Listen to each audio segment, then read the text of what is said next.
Stop what you're doing. Maggie Gyllenhaal's Bride trailer just dropped and it is electric. Dark, stylish, maybe the boldest Frankenstein reimagining we've seen in decades.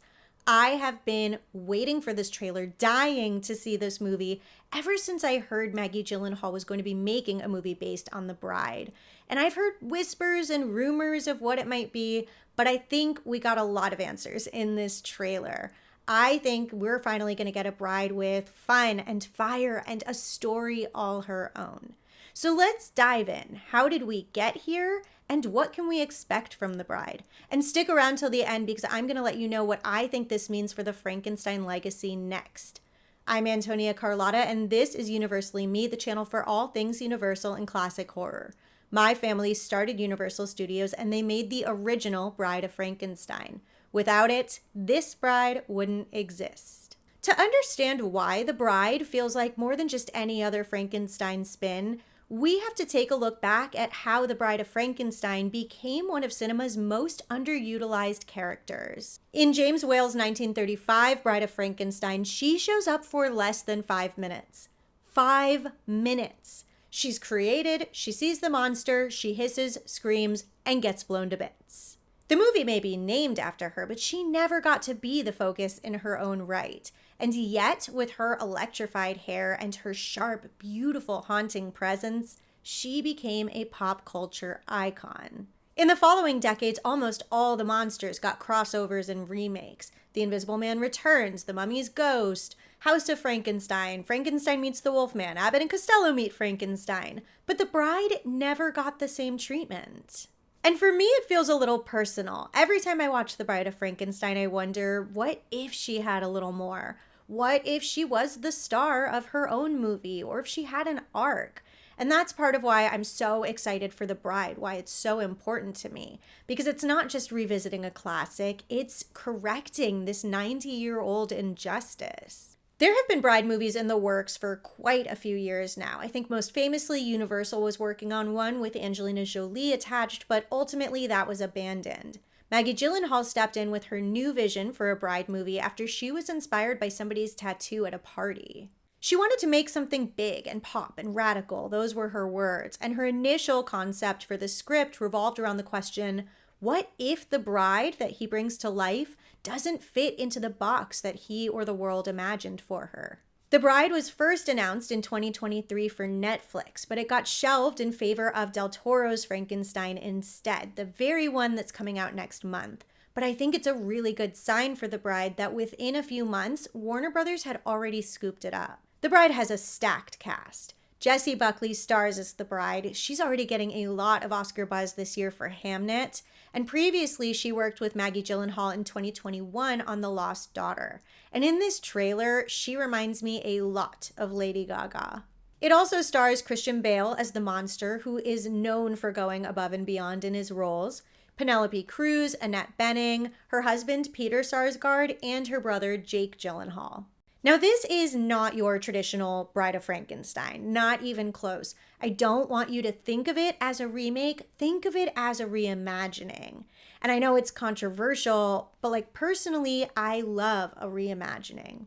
And actually, speaking of the word controversial, that's exactly the word that Peter Sarsgaard used to describe The Bride. The Bride is set in 1930s Chicago, where a lonely Frankenstein asks Dr. Euphronius to create a companion for him. The setting immediately gives this gritty Depression-era atmosphere instead of the usual Gothic castle we might expect. And Maggie Gyllenhaal said she was inspired by the idea of the Bride being part of this radical, monstrous movement, almost like a punk revolution inside of a horror movie. And there's a distinct element of camp. I truly believe James Whale would be proud. The trailer opens on the Bride's laugh, dark and perfectly applied lipstick, this distinctive splatter on her mouth that I think is taking the place of the streak in our original Bride's hair. There are supposedly some pretty big musical numbers in The Bride, which I can already tell they're shying away from showing in the trailer. And I still don't really understand why studios insist on trying to pull one over on audiences by tricking them into seeing musicals, but I'm pretty sure this is a musical. Though there's so much not in common with the 1935 Bride, I also see things that I can't help but interpret as nods to the original. There's the grave diggers, the screams, not exactly a nod, but I definitely hear her call her mate Frankie. And even though he looks quite different than our 1930s Universal monster, he also looks exactly the same, like instantly recognizable. Also, at the very end of the trailer, I see what I can only interpret as a nod to the homunculi. These little touches at the beginning and the end of the trailer specifically are what make me most excited. We don't get enough weird these days in movies. I don't think movies have the opportunity, but I want something a little off the wall, and I think The Bride might be it. Beyond the 1935 Bride, I also see the Joker, absolutely, and I also see Bonnie and Clyde very much. Two lovers on the run, kind of toxic or destructive for each other. I can't imagine that it ends well for them. The two lines from the trailer that really stick out to me are, "There's nothing left to do but live," and "Until death do us part." I just think that there's no way that both of these characters are making it to the end of the movie alive. I think maybe more likely than not, we're going to get our modern day "we belong dead" ending. Overall, my take, I think this is exciting and ambitious, and it might be a little bit messy, but I don't necessarily think that that's a bad thing. The visual design is absolutely top tier. I have full faith in this cast. I have been a fan of Maggie Gyllenhaal's work since I was a kid, and I couldn't tell you exactly why, but I trust her. And I believe that she's going to make sure that this bride is more than just an accessory to Frankie. And that maybe is my biggest fear.